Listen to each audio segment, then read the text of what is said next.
Guys ready? Okay, 3, 2, 1, go. Alright. Welcome to the Massive Effects podcast slash vidcast. Not a let's play, remember? Not a let's play, that's right. Myself, Too Easy. My good friend, Solarmeister. Yep. And today we have a hugely special guest. It is friend of the stream, Grant. He's a video editor. He works for... ... Oh, Darkburn Creative. There we go. Darkburn Creative. Sorry. Welcome, Grant. It's so awesome to have you, man. Hey, thank you so much for having me. It's so cool to be here. So, we let Grant choose the planet, and he chose our favorite planet as well, both myself and Soulmaster. So we're going to head off to Noveria. And this episode is going to feature a little bit of an interview, a little bit of Grant just joining us for the episode and doing what we normally do. Talk about Mass Effect. I think the Horsehead Nebula is the best nebula. Yeah, it's a good name, isn't it? I'm totally gonna nerd out this whole time because this is just like my childhood. Yeah. This is Admiral Hackett from Alliance Command. It's a brilliant series, isn't it? Yeah, it's just so good. So Grant, you edited videos for the Mass Effect series, is that correct? For trailers? Yeah, so I edited probably 5 or 6 trailers for Mass Effect Andromeda. Are you telling me this Wow. is thinking on? Yeah. A brilliantly marketed game, by the way. Thank you. We're all really happy with it, and honestly, we didn't have, if I'm being, totally transparent, we didn't have like we didn't edit like the story trailer or the reveal trailer, like the tentpole trailers. Those were, I gotta give a shout out to Sam McGlynn, EA. I believe he was at EA Vancouver at the time. He edited those, but and he edited the launch trailer. But I edited at Darkburn. We produced probably, I guess, more like 4 or 5 trailers for Andromeda, which were all the gameplay trailers, the entire gameplay series videos. We did all those videos. That's wicked, man. We dissecting the gameplay. So, and we'll get back to this. How much? Wow. Sorry, go ahead. How much material do they dish out to you? Like, I guess the, as a BioWare, right? I guess they would dish out the footage to you, and then you've got to chop it up. How much footage do they give you? So we actually capture all of the gameplay in-house at wow. Darkburn. And that's sort of our prowess, is gameplay.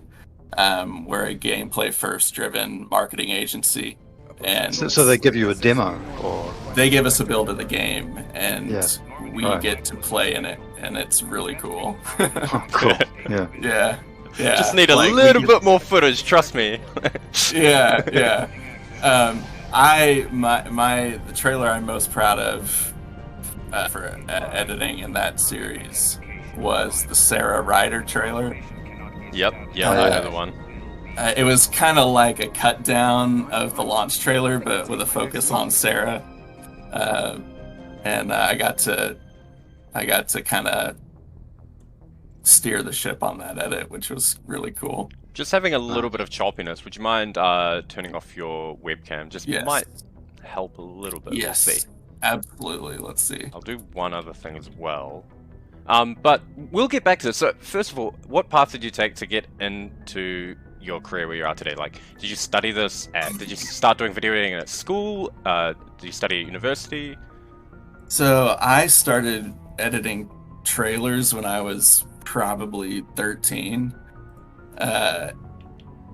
It's something that I've just been doing for that will be 19 years I've been doing it. You're talking about like the sort of fan-made music videos with stuff. I edited a bunch that kind of stuff. a bunch back in the 2000s. Yeah, I edited a bunch of unofficial Halo trailers. for Reach, for Halo 3, for Halo Wow. 2. Excuse me. But it was all like using just the cinematics that I could rip from YouTube. I didn't actually have a way to capture gameplay. Yeah. So it was more like more filmic trailers. Yep. And I just edited a bunch of like fan movie trailers too. So Yeah. I've just been doing it for a long time because I knew very early that that's what I wanted to do. Awesome. Because I remember getting chills. The trailer that got me in was the Pokemon 2000 trailer. Really? Yeah, Wow. dude. So you were young. I was You were. I was pretty young. Yeah. Yeah. And I didn't really. I went to Full Sail University in Orlando, Florida, and they don't really. They're not like a trailer editing class. You do have to edit a trailer. Could you imagine that? Like, this is specifically what you got to do. Yeah, you do actually have to edit a trailer once in the curriculum, but over a 2-year program, that's like a drop of water and puddle. But you always knew that, you always sure that even like throughout your whole studies, were you sure like that's what you wanted to do, trailers? When I got into film school, I was like, all right, I want to try this director path. And then I was kind of really trying to pursue that for probably 10 years, maybe less, maybe more like 8 years. And then I realized that I got my dream job. Basically, I graduated college in 2013, and in 2014, I landed with Darkburn. Wow. To help discover the company. I was their first editor. Oh, cool. So you've been with them to grow and everything. Yeah, I've been through the growing pains and but also, the camaraderie that we have. That's cool. Is great. I'm currently working at a startup company, and that's awesome. I mean, I hope the best for it, because like it's when you have a vision, it's that's hopefully you can always hold on to it. So I'm curious, because I'm an engineer and I write a lot of software and stuff. It's just like engineering sort of software and stuff, but like what? So when you were a kid making these trailers, what application did you use for editing? So I used Final Cut. Final Cut. It was Final Cut Express. Right. It wasn't even Pro because I couldn't afford Pro. And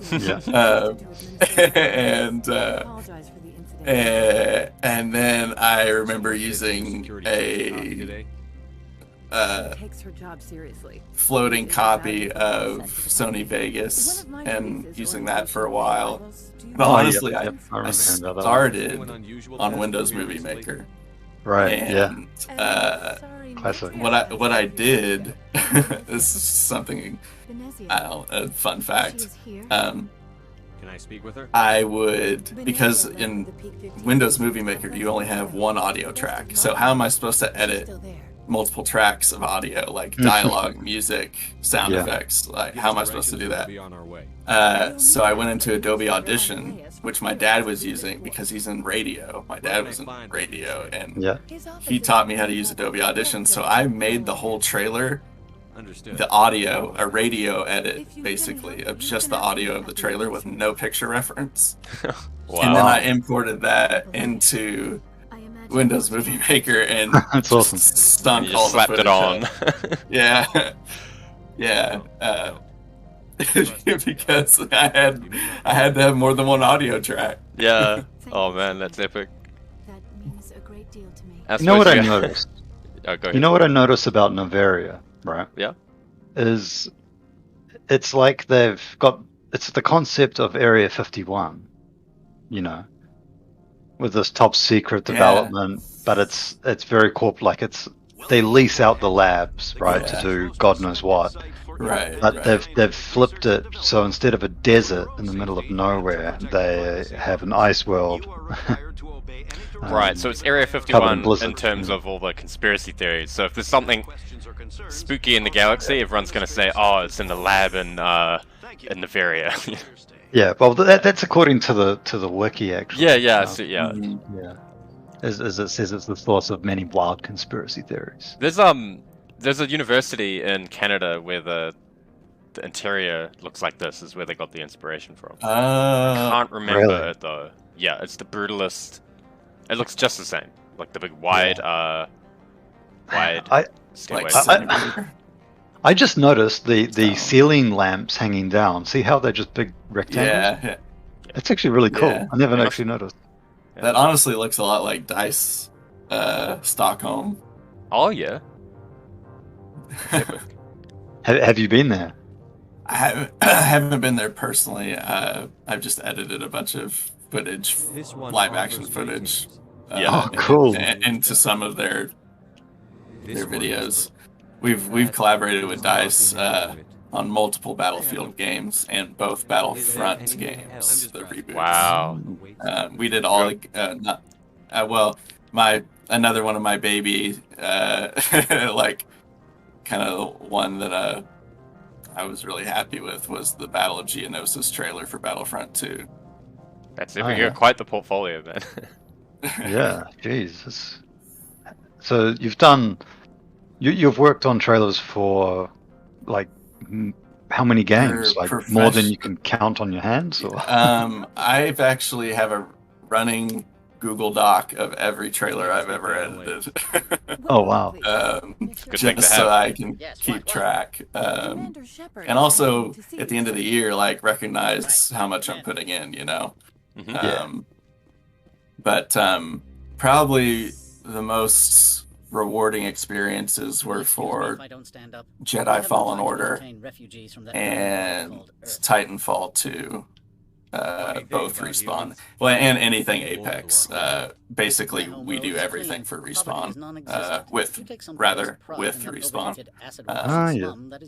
Yeah. Respawn used to be a block away from us. Oh, wow. Businesses come here to avoid the second guessing of galactic law. So those are some of the ones. But I started on, you know, I will not allow you to harass gosh, I our started on friends. thing. This My world is private. first big game was Dragon Age Inquisition. Oh, yeah. Yep.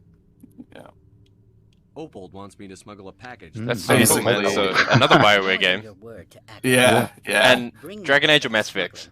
And I'll act accordingly. Oh man, I think by default for me, I just have more time put into Mass Let me Effect. compensate you. Yeah. Yeah. The precise amount of Um, credit. I'll look into I it. appreciate your I report. love Dragon Age Inquisition, and I've played through Origins twice and stopped at the same spot twice. Oh, no. But I it wasn't that I like got bored. I don't know what happened. I guess I I'd like to I see don't know. it I don't want to immediately. believe it was that because like I was enjoying my time in it. Like it was, I love the world building and the characters and Origins. I have no more questions. Awesome. Yeah, it's interesting growing up. Like, I find nowadays I can't sit through games as well as I used to be able to. Even if I Yeah. like Bludgeon them, pretty hard. I just kind of, You should be able to yeah, I don't know, I've grown up, I guess. How many times have you finished Final Fantasy VII Remake? Oh, a couple of times. sorry, go on. No, but that's like, that's it. The exception, yes. Dude, so cool that is it Parasini? Yeah, Is that her name? that's Oh, the she's one. cool, eh? Yeah. Yeah, right. it's cool that she comes back in 3. Like, and you Yeah, just you like can- see her on the Asari That's right. world. Yeah. And think, right? Mass Effect 2 as well, right? I think both. Is she? Uh, Yeah, you oh get a right, kiss why from her. I totally skipped to Mass Effect 3. Yeah. Where is she in Tell me 2? about the I think she's in Ilium. Yes. And she's Yeah, on a you're secret right. mission, and she needs you to like cooperate, and then Yeah. you have to like trust her. She like bluffs that you'll Yeah. go along with her whatever her scam or whatever. That's right. I forgot about You that. said I should talk to You guys know that really, that really popular, I've taken like, enough of your time. I think it's called Suicide Mission, the music track on the Mass Effect 2 score. Yeah. You know that one? I It's can't think of it, but I'll probably. it's like that. Da da da da da da da da da. It's yeah. Yeah. It's like if you think about Mass Effect 2, it's the one song that'll come to your mind, basically. Yeah, it's like the track everyone like listens to a lot. And fun fact is that that's a library track. Actually, That was licensed for the game. that's quite funny. Because What's funny Yeah. is it's usually those kinds of tracks that just have the most distinctive beats, though. But it was in what should I say? It was still a track by one of the composers, Jack Wall. yeah, Yes. It was still by him, but a lot of composers write for a lot of production music libraries. And so I think they're like, we need something you've done from a library, that sounds epic. And they're like, well, what about this? yeah. Because I noticed Yep. a lot of Mass Effect's music has gone into libraries to be licensed out. For example, Stranger Things used some Mass Effect music. Yeah. Really? Yeah, I've heard them use Lair of the Shadow Brokers score for a lot of, not maybe Yeah? not a lot of trailers, but a few trailers. Oh, we can't go this. Wow. Yeah, it's crazy. It's crazy what some people will use. I mean, it's like we'll know, we'll Yeah, notice. Their audience like- they don't care about in their minds. It's like, oh, we don't care if Yeah. some gamers recognize it. Do you know what I mean? It's like Yeah, exactly. they don't realize like that video games pulls is a bigger industry than Yeah. TV now. Like Yeah. it's bigger than crazy. movies. Like Yeah. Yeah, man. yeah. Wow. But yeah, another thing I was gonna ask you is so when did you first start play? When did you first play Mass Effect? Like how old were you? Like I think I was. Oh, is this where we meet the Lord Keen guy? yeah. Okay, we meet him. Oh, Yeah. This guy's good. He's charismatic. I like him. This Yeah, is I such like a that brilliant. guy too. He's cool. It's such a brilliant section of the game where you just have these diverging paths, and it's like you have to get the garage pass somehow. You're right. And It's you've like got all 3 these ways to get it, I options. think? Yeah. There's a few different ways. There's one super easy way, and then there's the conversations. I don't want to. And I don't want to. yeah, it's very well done. I don't want to let down my boy Lord, so I'm gonna go with him. Hell yeah. Annihilus Dist Earth, like we can't go with that guy. Are you Lauren? What did yeah, you say? Help. Colonists are all communists? I'm pretty sure that's what he says, yeah. I'm thinking about it, and I think easy. It was. I think we played it 2007 when it came out. Yeah. I'm not 100% on that. No. Okay. We played it the next year.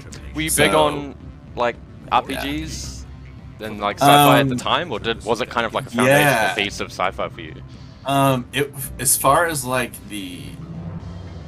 it was super influential. Like it was like my first game like it, essentially. I'm 30. I was born in '92, so I was probably, how old was I? 92, 02, 07. So I was like 15. Yeah. I was probably 15 or 16 when I played it. But we had to play it the year after because me and my brother had to save up. Our family couldn't afford to get us a 360. We had a PlayStation 2, which was amazing console. And then N64 before that. That was our first one. But we didn't get a 360 until 2008 because me and my brother basically had to save our money and get one when school went out for the summer. And the first game we got was Halo 3. Yeah.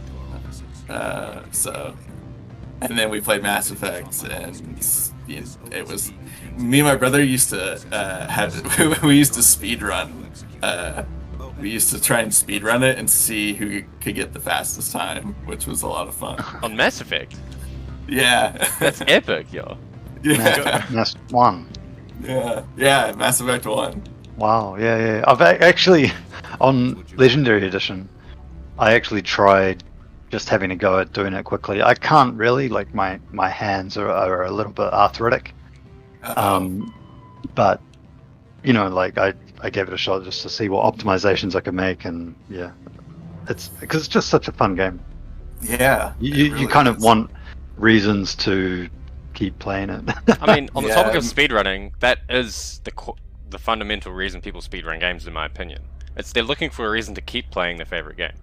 Yeah, absolutely. Absolutely. Every speedrunner I've mentioned that to has agreed. like yes, that's why I speedrun this.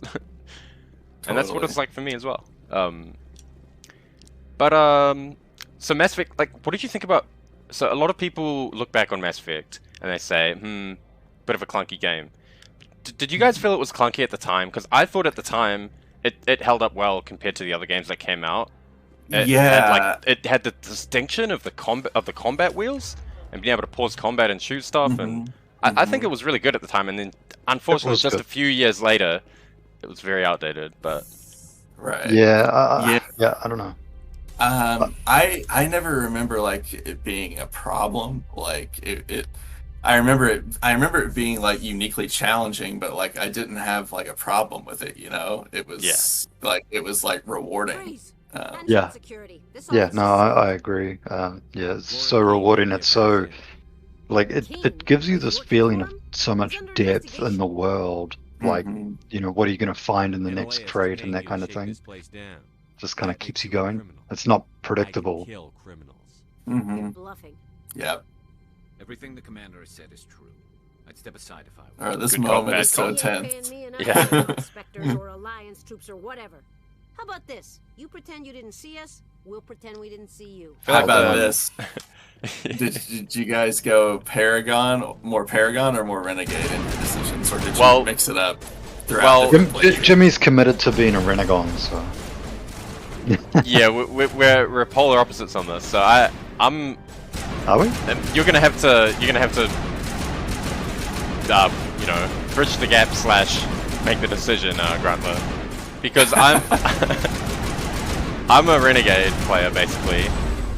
Okay. But not like a full-on psychopath Renegade player. I want the good outcomes. I just don't care how I get them. And in fact, I kind of prefer getting them the faster, more efficient way, which means most of the time just pointing the gun at someone and getting what you want, rather than using words. Yeah, I think that's cool. I think that's like a really. But then Yeah, sorry. Go on. I think it's a really like it's a clear. It's like an honest archetype of Shepard, which is cool. Yeah, for sure. But then I get the alternative to that is that you cause unnecessary collateral damage when you do that, right? Like. Sure, but that's also fun. Yeah, it is. But I don't do it because it's fun. It just happens to be fun, alright? Trust me, alright? Right. Believe me. Yeah. It's like, man, it's like in Mass Effect 3, when you're, like, I mean, obviously you try and get, you know, the Geth and the Turians to coexist. Yeah. At least I try and do that. I am definitely more Paragon leaning. But at the same time, like, I think when I first played that, I don't know if I had enough to sway that outcome. Yeah, and neither. And so in a way it was like, well, at least I have some eye candy. Like, well, hey, it's cool that shit's blowing up. Or, It's not how you wanted it to go. Right, it's like... At least you can enjoy the cutscenes. You know? Like Yeah. You see, I'm min-max. I get just enough Paragon to make the big decisions that I want to make that are mostly Paragon decisions. And then I just renegade everything else. That's cool. And I wear like the Death Mask in Mass Effect 2, which gives you a 20% bonus. And I like up my Charm and Intimidate first in Mass Effect 1 and stuff. So I want to be able to make the decisions I want to make. and not worry about, kind of, you know? I'm kind of the same. I also like really invest a lot of the points into charm for me. Yeah. So you went to get evidence from the apartment, right? Right. No, they were looking for evidence. Noveria. They were looking for evidence. We're looking Right. for a garage pass. That's right. Yeah, I understand that, but you convinced her to walk away, and then you came outside, and there were guards. I just convinced 2 of them to walk away.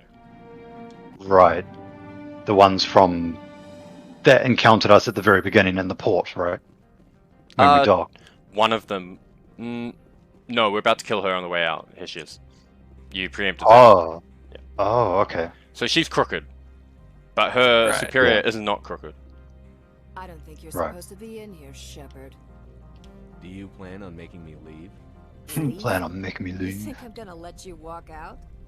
Gosh, the remaster is quite amazing. Like, Yeah. you can see they really did a lot of work to I won't. improve the textures, like on the Yeah, armor and everything. fidelity. Dirty sergeant. Yeah. You're here off duty breaking Yeah, the law. I was really happy with it. Yeah, meet Sam. So it's so cool to have this edition of the game. Yeah, it really is. See if you can walk after I break your legs. Oh, what are we? Are we a soldier or? So we're an engineer because Oh, we. As an engineer. Yeah, because I'm an engineer and I wanted Nice. tech. Yeah. I wanted to see tech abilities. I I'm wanted dead. to sort of put them in the spotlight. You're totally dead. Yep. Uh oh. No. But I told him he can have allies with biotics. So I'm fucking dead, dude. She just ran at me with a shotgun and ate a Damn. lift. She didn't even well, get maybe Yeah. you should use cover. There's no. Have you- I'm on a literal. This game's an RPG, Right. not a first-person shooter. There's no chest-high walls, alright? It's good though.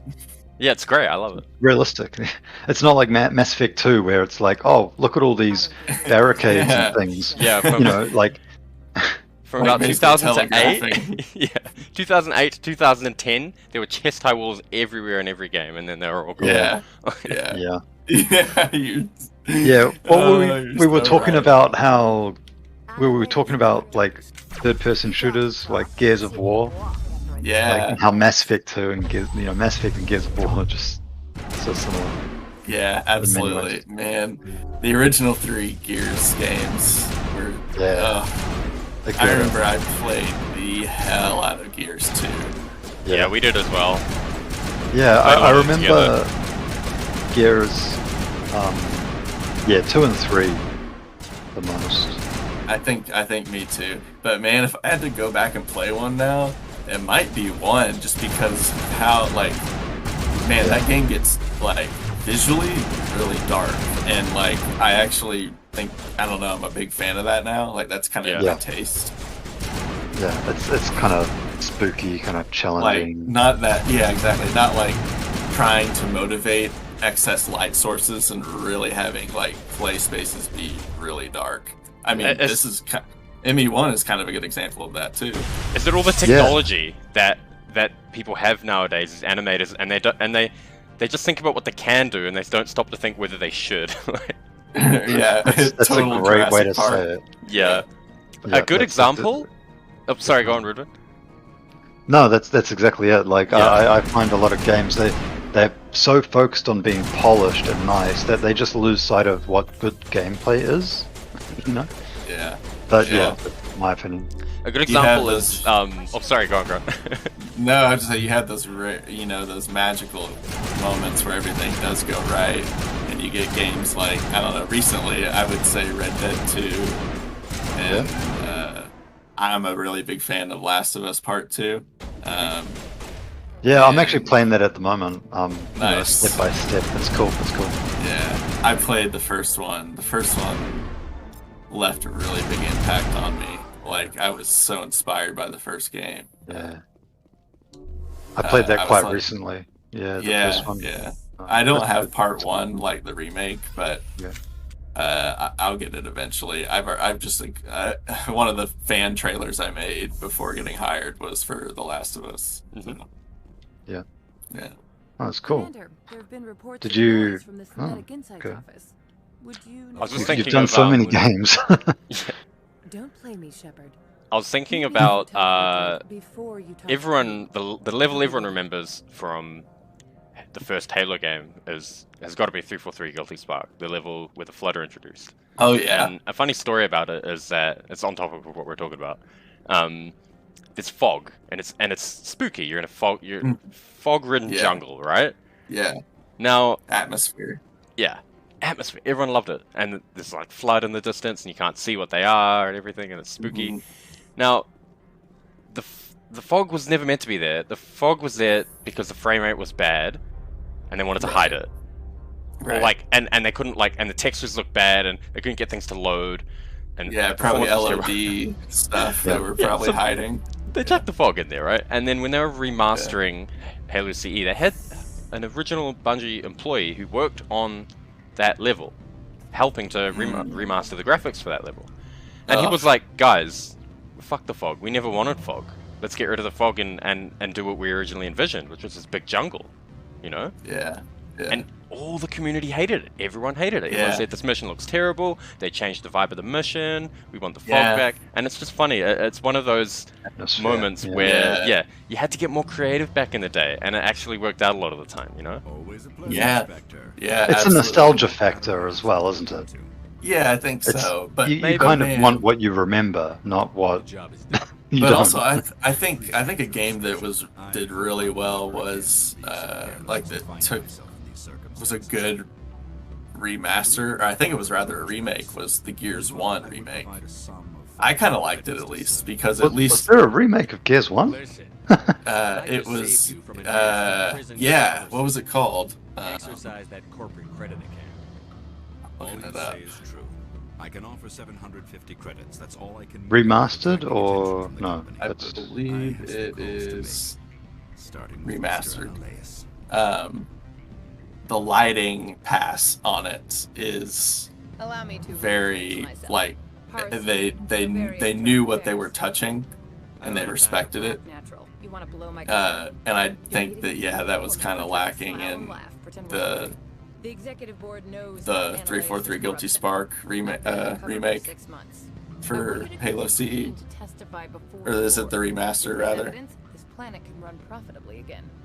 You're too late. This was the best opportunity I've had in. Why did you sell it? I'm not sure. Frankly, you're self-righteous. Well, you sure proved me. You know what? Forget it. I should have known better. Vectors. Did you just piss her off? I did. Yeah.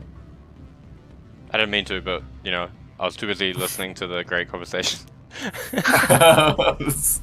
Damn. That's fine. I've got a save editor before the next playthrough. She'll like us. She'll like us when we run through Mass Effect 2. Yeah, there we go. Man, Okay, we're gonna actually get into the mission. the garage. Oh, you finally get into the garage. So in the speed run, isn't there some sort of glitch where you can clip through and get into the garage? I believe there is. I actually haven't seen a lot of ME1 speedruns, but I've seen a lot of ME2 speedruns. I've only seen ME1, but only once at a interesting. GDQ. I'm pretty sure.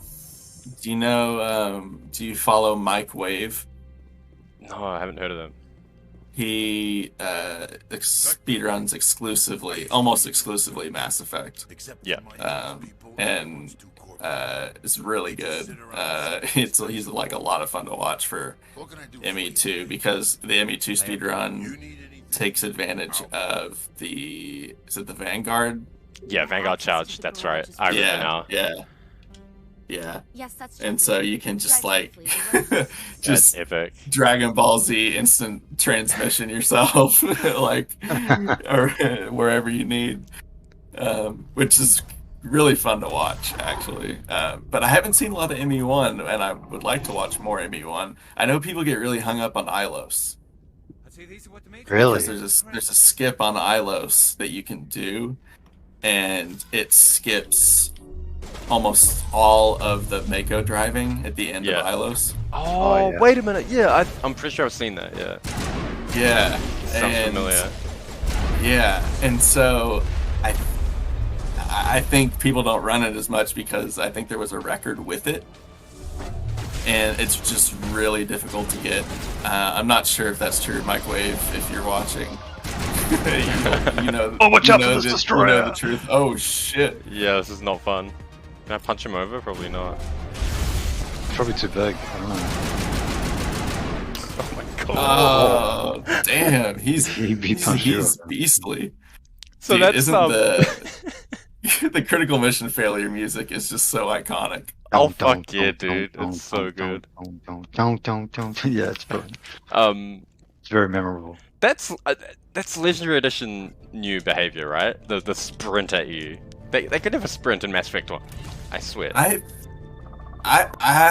thought I remember them being able to sprint. You can. Well, I don't know. You can't. I think they did increase it or something. No, you can sprint. No, you they can can't sprint in just combat. sprint at you.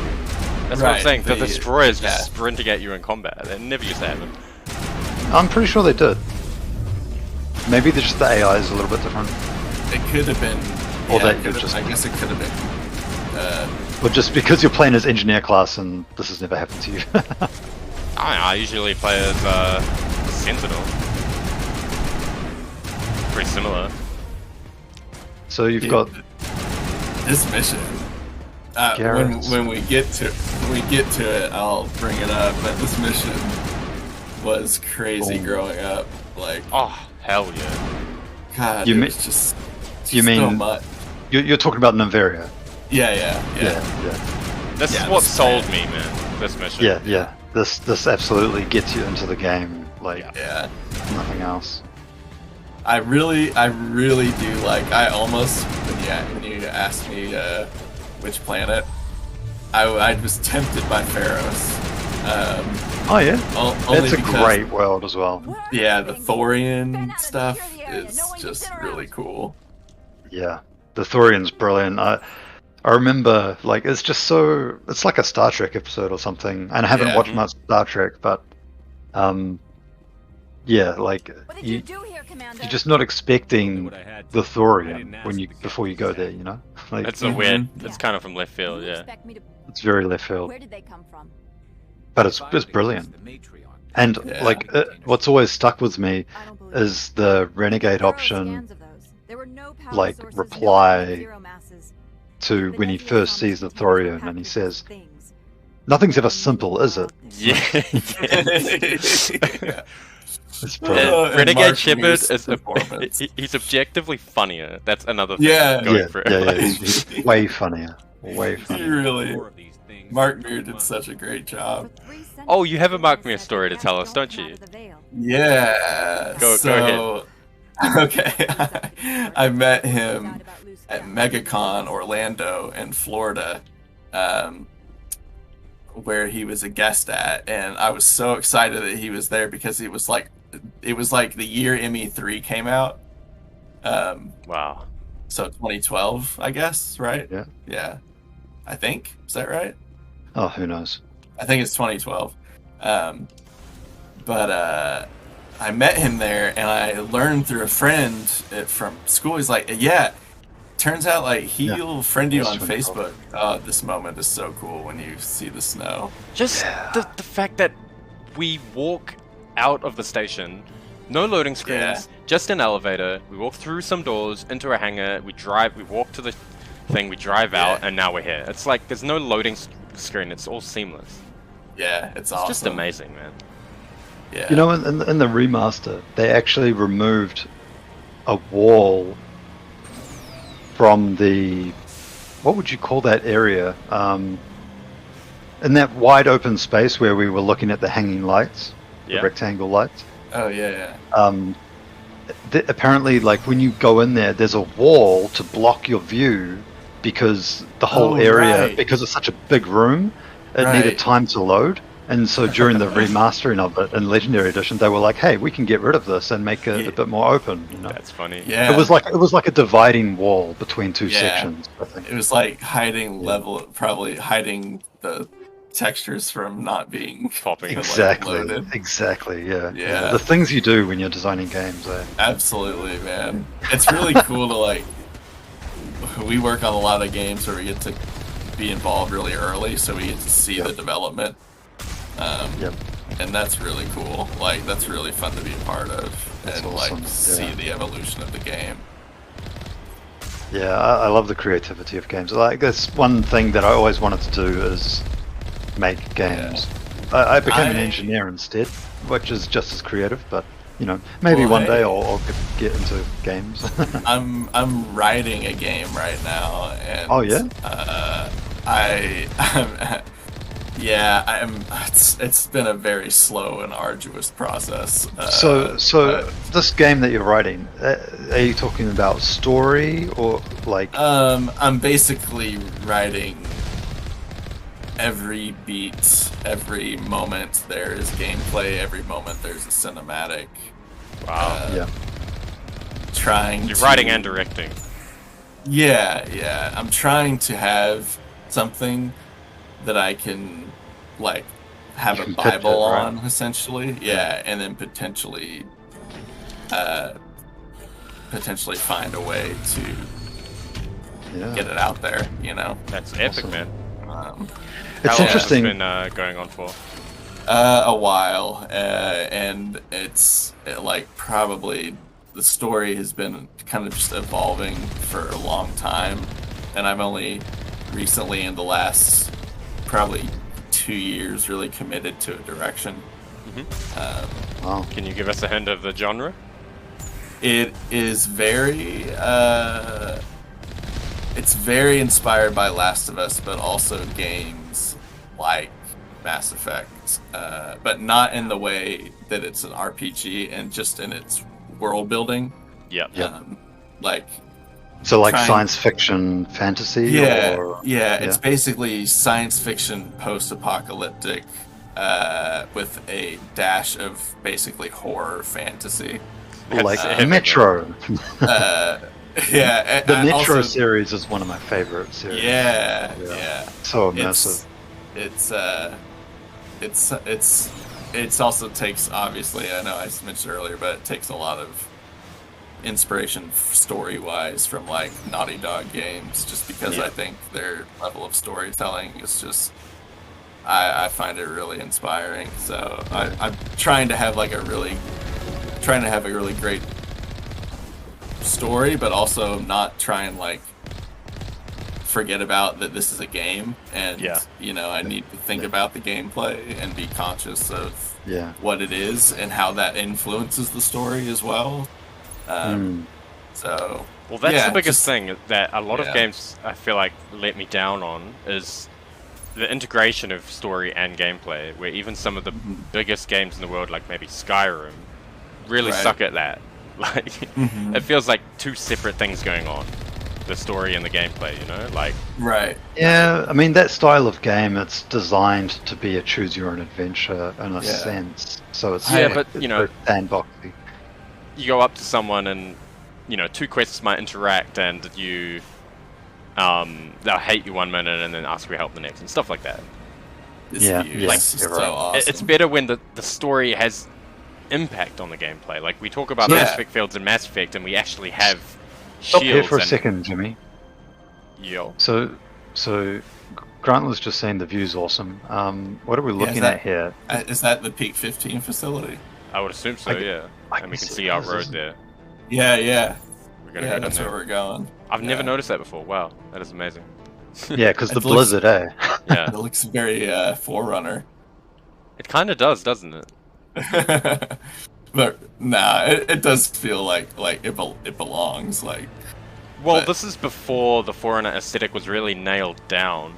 Right. That's quite cool. Yeah, that is cool. I also think that, like, I don't know, I'm just a really big fan of any story that involves snow. Yeah. Dude, me too. Like, have you noticed? What's the Halo game with the most snow? It's actually Halo Reach. That's the reason I play it. Like, wow. How many levels are there that have snow? There's like, most Halo games is like 1 or 2. Halo Reach has at least 3 that I can think of. That's the secret. That's why I run Reach. Even just this environment looks really natural. You know, like the rocks. Yeah. Like Yeah, I don't see Also, check repeating out patterns. that depth of field drop off. They've Yeah. When you look into the valley, right? yeah. Yeah. It's cool. They've definitely used dynamite to make this Make the road. Yeah. Yeah. Advanced Oh, space technology. or Oh, maybe- maybe dynamite.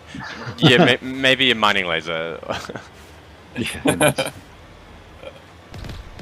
See, in this, Shepard, like, really funny on Therum when you, like, are choosing the more, like, the bottom right option with Liara. Therum. and Yeah, and, where you pick her up after using the mining laser, because isn't somebody, right. like, pissed off about it or something? Yeah. Maybe I'm misremembering, but... She's Yeah, like, no, how did you get here? she's like, that's one way or something like that. I can't remember. We did it though. We did the Renegade. Yeah, we Renegade. just Yeah, did it. Yeah. Okay, here's where it gets intense. Yeah, dude, this moment. So make sure, Jimmy, listen to me. You're gonna die up here unless you do as I say. All right, take the wheel. No. So here's what I'm saying. Through this door, if you go through, the door shuts and your teammates get stuck on the other side, and they just won't come and help you in the fight. Okay. And it happened to me like twice or 3 times. So what you've got to do is command them to walk through the door and then go in yourself. Sounds like a plan. All right, let me just get. An Wow, extra you've got some 50. great equipment already. I do this once per. This is what happens when you play on the condensed 30 level compression. Yeah. So fighting- normally you gotta guess. So you got the guess rounds. Tungsten This is what I like. Grant, Yeah. I don't know what you think about like equipment systems and inventory systems. To be honest, when I first played Mass Effect, I think it was a little intimidating for me. It's confusing, yeah, Yeah, absolutely. it was only until like later playthroughs that I really could appreciate that system. Yeah, After they so- went away from it in the other games. Yeah, exactly. I like that depth though, you know, because so I mean, a lot of simpler, I guess, styles is where you just have like it's paper scissors rock, right? Like Mass Effect 2, you've got biotics, you've got shields, and then you've got armor, and you've got like, oh, they've got armor, I have to use this ability or this weapon, or like, oh, it's biotics, I got to use this to get past the barrier. Like, it's just pick and choose based on the weakness, and it's pretty clear what's used for what. But Mass Effect 1 is just not clear. I mean, obviously there's the ammunition types for like, oh, this is good versus synthetic, but then there's the other stuff that's a bit more arbitrary. Yeah, kind of. yeah.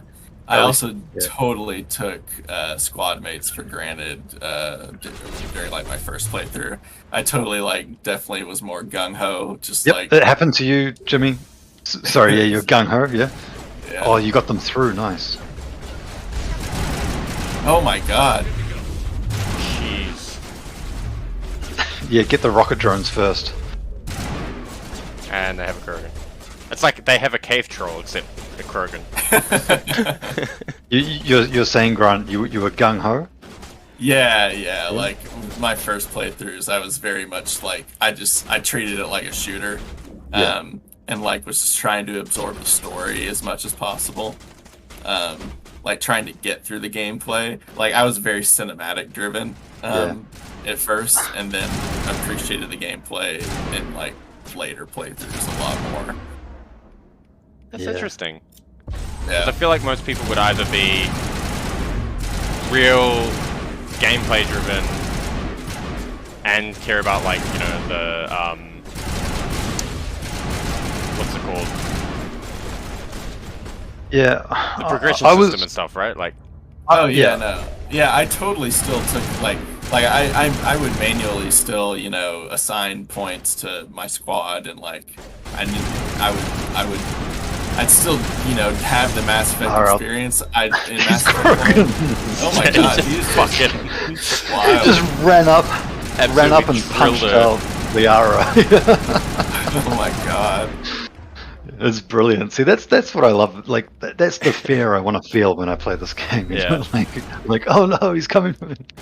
What I was trying to say is, I feel like usually people would care about the story, but those are the types of people who care about everything. And then the people that don't care about the story only care about gameplay. Whereas you're a bit half-half. Right. Yeah. I feel like I'm kind of split because when Mass Effect had the storytelling and like the cinematics, I think are just like so operatic. Like it's very space opera, and I just love that about it. And it's the characters too, isn't it? Yeah, like, exactly. It's like there's so much investment in these characters. And... Like even though you can make Commander Shepard your Shepard and choose what he says and that kind of thing, but it's still not you. It's Commander Shepard, but it's your version of him. But he's still a distinct character that we all recognize, right? Like as a distinct character, which I find is which is what I like about the third person aspect. Whereas you play first person games and it's kind of like you behind the wheel. It's you behind, you're the character, the silent protagonist, but like, it kind of doesn't feel as interesting to me. Yeah, I'm kind of in the same boat where like, I also had to make that decision about this game I'm developing. I'm like, if that's the case, like, what kind of experience am I trying to evoke? And I think it would also be kind of an over-the-shoulder experience because I think that's just that. Man, like I think another great example is God of War. I was just about to say that. I was about to say that it's kind of in vogue right now. Yeah, it's really big to the point where a series that wasn't over-the-shoulder switched to over-the-shoulder, being God of War, and even Assassin's Creed kind of. Yeah. It wasn't really over the shoulder, it was more third person. And it kind of switched to a more close up game. So here's a little bit of inside info. We produced me editing a trailer for Valhalla. But it didn't get picked up because they didn't go with us. And that happens a lot in right, so there would have been a lot of games that you've made trailers for that never came out. Well, so I'm really fortunate to be in a position where that's actually not the case. Like, I have probably, in the early stages, probably a good number of trailers, like, maybe 1 or 2 a year would get killed. So what you're saying is, you're just incredibly good at your job, and so no one ever turns you down? I guess we're pretty good at what we do. That's for sure. We're all very, very just passionate, I guess is the word. We all just kind of wanted to elevate the gameplay, the game marketing experience.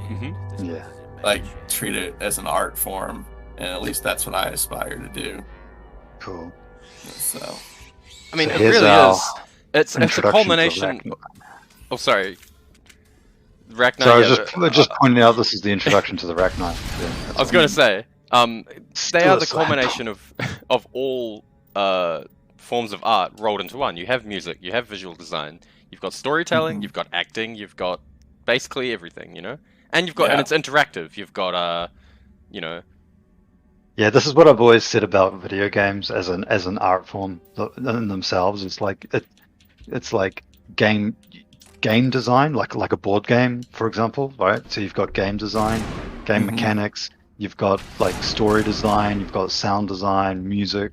Like it just combines every art form you can think of into one. It truly does. Yeah. So these Ragnar are very scary.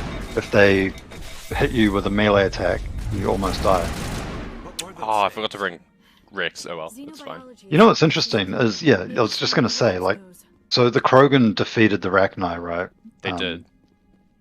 They were the ones that saved the galaxy. And what's interesting is they're totally suited to fighting Rachni, because the Rachni, you notice when you battle them, like right now, you see you're affected by the toxicity or the poison, whatever. Yeah. Right. And so their bodies, the Krogans physically are way tougher and way more resilient. And have redundant organs. Yeah, redundant organs and stuff. Right. And they're quite susceptible to biotics, and Krogan apparently have biotic skills, which doesn't really make sense. That Krogan, I don't know. I don't know if you'd choose it. They don't have it naturally without. They don't have it without amps. What, like gene therapy or no. Or So the amplifiers, the Asari are the only race that can do Surani. without amps. But Krogans are just good at biotics. But they need amps as well. But you know, like Kaiden, for example, like the humans use implants as well as an amp, right? A biotic amp. Yeah, I'm pretty sure all of them do, apart from Asari. Oh, right. So you reckon Yeah. Yeah. it's I just think all that- got so. implants? It's just that human implants were were quite at an early phase of technology when Kaiden got his. Yeah. He's got He's an got the L2, L2, yeah. as we all know. He's got an L2. Hey, what But, kind of implant does Kaiden have? L2. We're on Xbox actually, so it's called something different. LB. Oh, right. All time So to this play is Tales of Hanoi. Yeah, this is Dude, the core. I actually, I was always a natural at this puzzle. Even the first time I played it, I was like, all right, I fucking got this. It will be. I got stuck. Will No, be I figured it out eventually. But I had to program this like a year and a half ago. Like my Oh. my lecturer At used it as university, an example. Yeah, it's a common problem. Like, all right. So what do you do again? I can't even remember. I mean, It's- without the controller, it basically you have to move the whole stack into Y or B. yeah, it's Right. a stack algorithm, right? Like Yeah. Yeah, push and pop there we go. off the stack. No, put that one back, and then B goes to X, and then No, that's what we just had. Yeah, I think it's got to be on Y or B, like the tower, right? Because it started on X. you've got to shift them all like one at a time. But Yeah. yeah, it's so okay, Jimmy. so Oh, I've now, got it. No, I don't have it. no, you don't have it. Stuck. So B, Jimmy.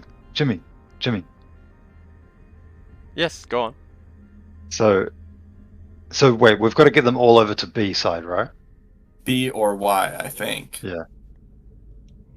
So first, yeah. Just trying to think. You get to where you had it on B. Yeah. So, or you can use Y. So just put. So now put B onto Y. Yeah. Now put X onto B, and now Y onto B, All right. You can and put now them on the X top. onto Y. See, I was thinking about this upside down. That's why I didn't Now get it. X onto Y. Yeah. And now B onto X.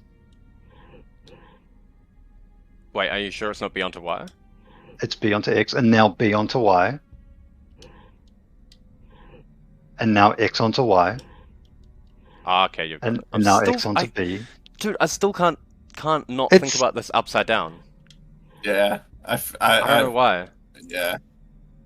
I think it's because the way I learned this was the opposite way. Mm.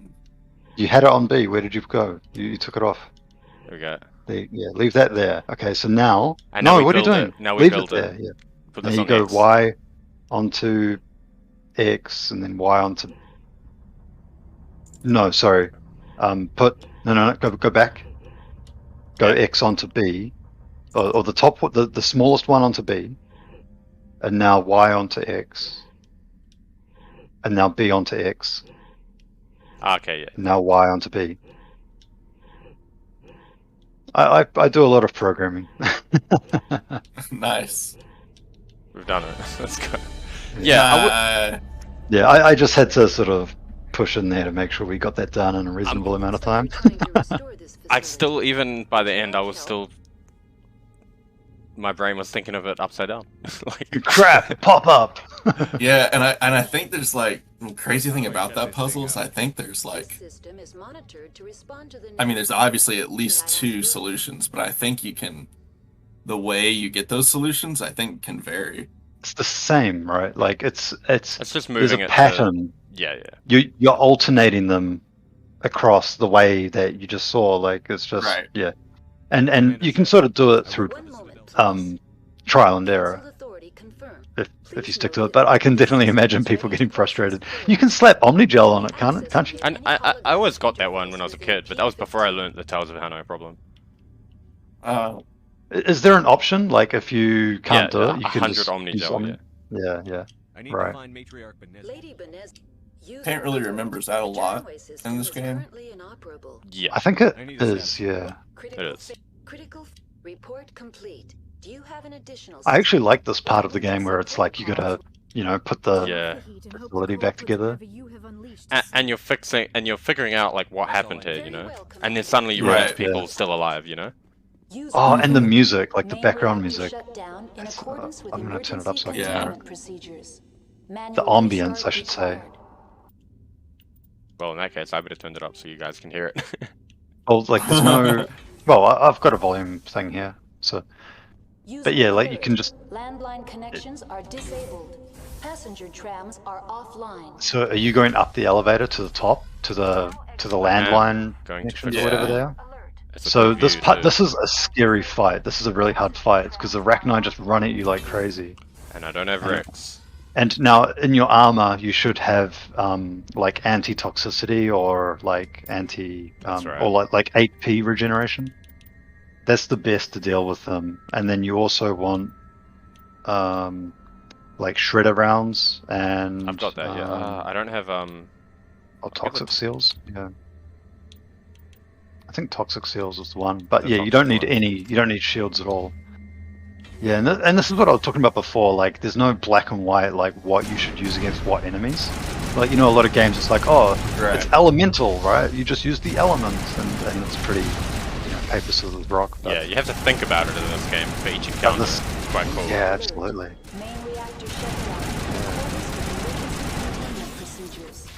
Like, for example, shredder rounds, then, right? Oops. Yeah, because shredder rounds are good against biological organics. Yeah. I'm still using the old buttons for grenade. It's quite funny. You ever seen me put away my weapon in the middle of combat? Wasn't it like the left select button? Yeah, and now that's just put away your weapons. That's quite funny. Okay. Pardon me.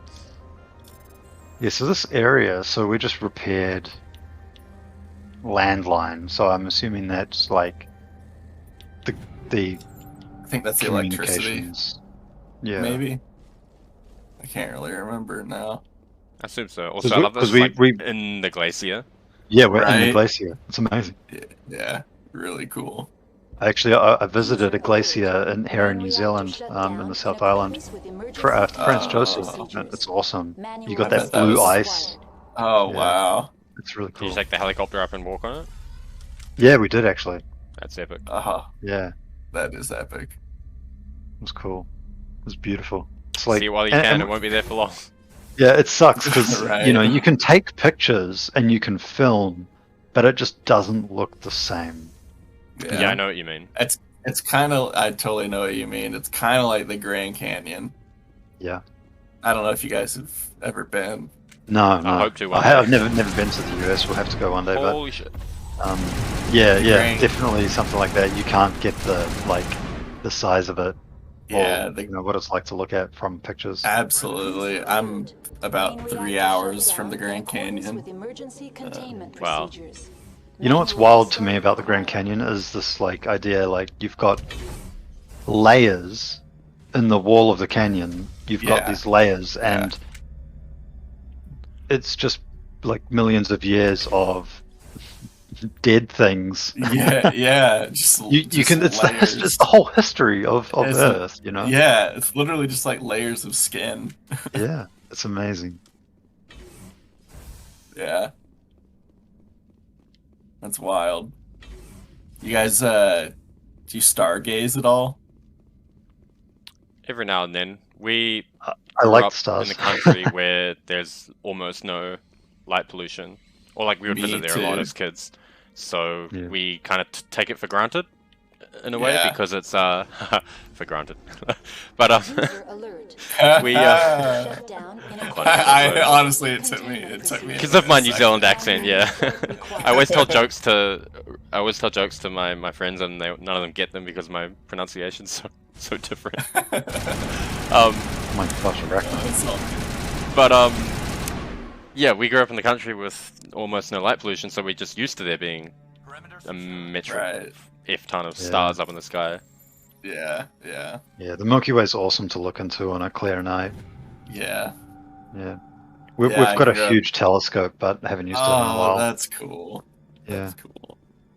Yeah, I grew up in the central U.S. On a farm. Yeah. And very, very rural area. And yeah, the stars at night were something else. Yeah, it must be different in the northern hemisphere compared to where we are in the south. Right. Different sky, different stars. Yeah, that's true. I'm not sure if I've doubled Yeah. back or not. I guess we'll find out. So it looks I think it we're looks good. familiar. So Grantler, you're a big fan of space then, Yes. in general. Yes. Yeah. Big fan. The James Webb Oh, telescope photos recently were really special. That's pretty cool. So what did they get? They got Mars and Well, they Jupiter? got. Yeah, I think those were the recent ones. Did you see the galaxy cluster that they got? Not recently. Let's see. It was I think it was the first. It was the first images, and it was last month they came through.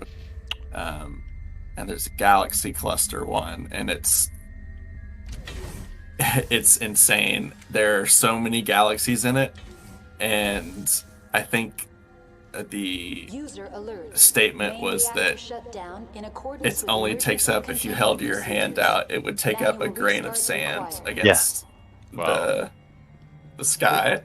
And they were just like hundreds of galaxies, and it was just insane. It was. Oh my god! I found it here. So, it's a 4,500 by 4,600 pixel. Yeah, you can zoom image. way into that thing. And it's just full of galaxies. It's ridiculous. Yeah.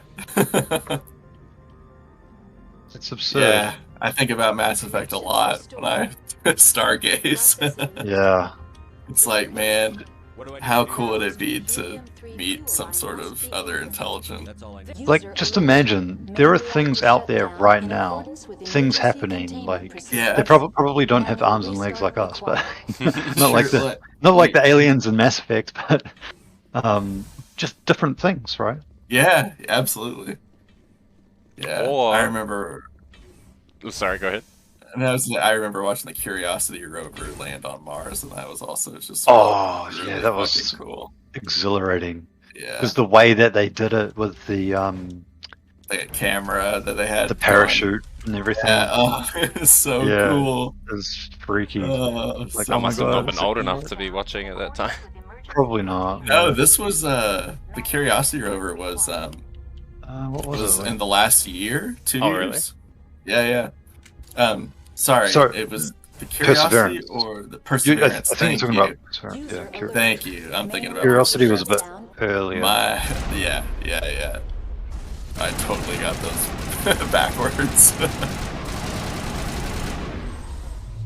Yeah, no, it's brilliant. It's like, just want to speed things up. You might find it interesting. I work at a startup company, and it's a rocket startup company. So No the way. intro. The intro is a Yeah, real rocket yeah. from his work. That is Yes. so cool. Yeah, you know the you know our uploads on YouTube. I made a little intro, and in that introduction is actually is actually our first rocket engine test file. So Can yeah. you share that in Discord later? Yeah, sure. Main And, reactor shut down in accordance with emergency Yeah, so I mean, my side is software, pretty much, like control Gotcha. systems for the engine test stand and trajectory simulation Wow. software, flight simulation software, Wow. and electronics, like embedded systems as well. So. That Yeah. sounds super cool and way over my head. Embedded systems is a fancy word for a very small computer that is inside some other thing. You know. Yeah. Well, yeah, electronics, right? You're good to go. That's awesome though. I'm really I tried programming. You're not. Yeah. Are you programming? Yeah, absolutely. Okay. User alert. Yeah. Main It's what I do the most. Okay. Yeah. I went through a computer programming course in community college just because I was like trying to pick the most technical, like they didn't have a lot to offer my first year out of high school, so I was like took the only film course there was, and then I was like, but what do I want to pursue? I was like, I guess I'll pursue the computer graphics path or whatever. Yep. And yeah, I got to play with, I believe it was C#. Yes. Yeah. Which I think is pretty widely known. Yeah, it's common. Yeah. I think Microsoft's platform, like for game development, they used like XNA or something. What's this about? I remember dabbling a little bit to see what was there, but it's so much work. Like it's Mhm. to actually make anything with, I'm sorry. to make any sort of game. I am sorry. Very well, Commander. Yeah, So- dude, it's amazing that games get released and as functioning as they are. Like, Yeah, it's kind of incredible. it's incredible. It makes sense in a way that because it's not like software that has like high safety requirements or anything like that. For example, in engineering where you got to be really careful, but in game development it's like, well, a bug's just going to affect someone's gameplay experience, but Mhm. Right. it's the stakes are gonna not as high. Make a company unless lose it's like a millions. AAA game. Yeah, I mean, yeah, it can be important, but I mean, look at games like No, I I mean, Cyberpunk it's or- one bug is not going to make a company lose millions, like it could potentially with some other software. Yeah, that's right. Like my character glitched. Let me reload, and then it doesn't glitch, and you carry on, right? Like it's not a big deal. Right. Or things like it's tolerable, right? Yeah. But yeah, then there's stuff maybe like, I don't know, imagine writing software for, I don't know, some sort of banking application or and it has a glitch, and Mhm. there can be big consequences with a lot of sort of enterprise software or Right. whatever and that kind of stuff. And, Totally. yeah. But the amount of effort that goes into game development and the size of the teams and everything, like it just goes to show, like, entertainment is just such a huge Now entering decontamination and industry. Like it Mhm. just No economically, hazardous or unauthorized materials. to me conceptually, it's interesting to think about, because you think about like as an engineer specifically, like how productive work, like work that does something useful. We think like, well, what's useful about like having a space company? We talk about this at work, right? Like, Sure. why are we doing this? Like, what are we trying to achieve? And, and like part of it at the end of the day is just entertain. Like, I mean, to me anyway, is, well, people, if there's enough wealth in the world, people start valuing into things that they like, right? Absolutely. Just Has to things go that they to like, that. not necessarily things they need or are useful in a utilitarian sense. but just Right. like, oh, like I like this streamer, I'm gonna give them some money, or you know, like Right. or like I like this video game, I'm gonna play it, whatever, or Yeah, watch these it's an shows, es- or Yeah, it's like we're all looking for our own way of escape. At the same Yeah, time, yeah. you know?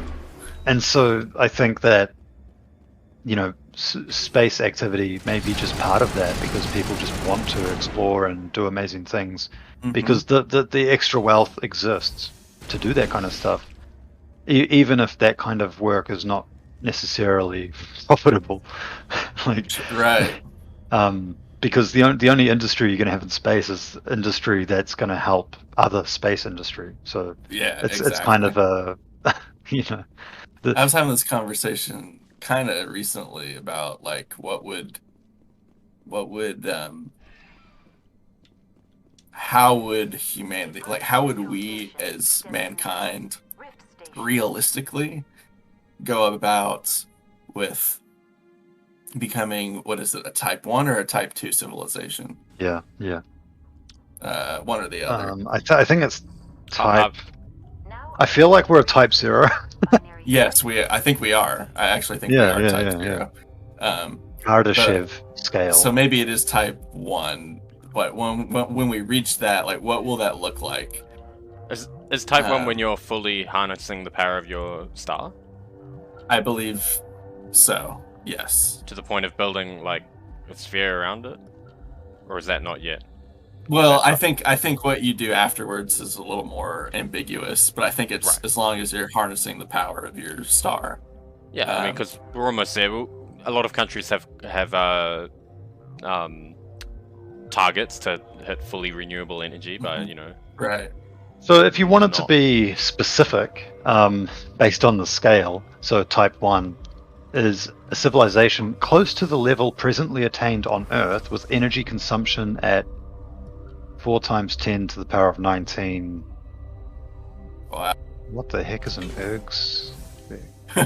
4 times 10 to the 12 watts. It's a lot of energy, anyway. Feels so bad when you have to gun him down. Yeah, man. Why would you go with Benezia, bro? He's just doing his job, man. Yeah. Everyone's a cool, real cool person. It's like... Yeah, it is. In these sorts of corporate environments, they're just doing it to get what they need out of you. You know what's funny? I don't actually remember shooting him. I take it you've encountered those things. It's very human. Like every character is very honest. Even these characters. Like that's what's so awesome about Mass Effect is like. Yeah, they're actually memorable. The minor characters. Yeah, you remember these characters. I was sent to find an They're not just like duplicates of each other. Yeah. Like a lot of NPCs in games. Yeah. Do you think we'll live to see the day where clipping just doesn't exist? I was gonna comment on that too. I don't think so, because oversized shoulder pads are just too damn cool. Yeah. Like, bro, we need that on a shirt. Do you notice? Do you notice the lights on his suit of armor? So look at his armor, and the way I mean, ignore the clipping of the shoulder pad, but he's got those the shield emitters, right? How they're like little flickering, and I guess how would you do it? The sensors to detect incoming projectiles, and anything moving quickly gets, you know. Yeah, probably. I don't know. Maybe it's more of a Mass Effect generator, and it's. I think they're generating the Mass Effect field, and the Mass Effect field is attuned to do the other things. Right. Yeah. Well, I mean, you wouldn't want to. You know, you wouldn't want to. Yeah, you wouldn't want it to go off when you're trying to itch yourself, right? Yeah. You're certain the matriarch is still in the hot labs? She hasn't come back here. You came through Central Station, so she ain't there. I think this is probably a good point to leave off for this episode, because we're about to get into we've been going a while. We haven't gone a while, and we've got a whole lot of dialogue to do now, which I've got work to do. Maybe a natural halfway point. So actually, we got to fight ambush. Yeah, I think there's like I think once this fight's over, it's pretty natural. Like Ragnar, don't wait for your podcast. No. I don't give a shit about my podcast. So we've made it to peak 15. We have. Yeah. I absolutely love the Rachno's design. They're very cool. Also, another cool tidbit is that even if you bring Rex, he doesn't recognize it as a Rachni. He hasn't seen a Rachni before. Oh, Right, that's yeah. right. That's cool. All targets down. That's really cool. All right.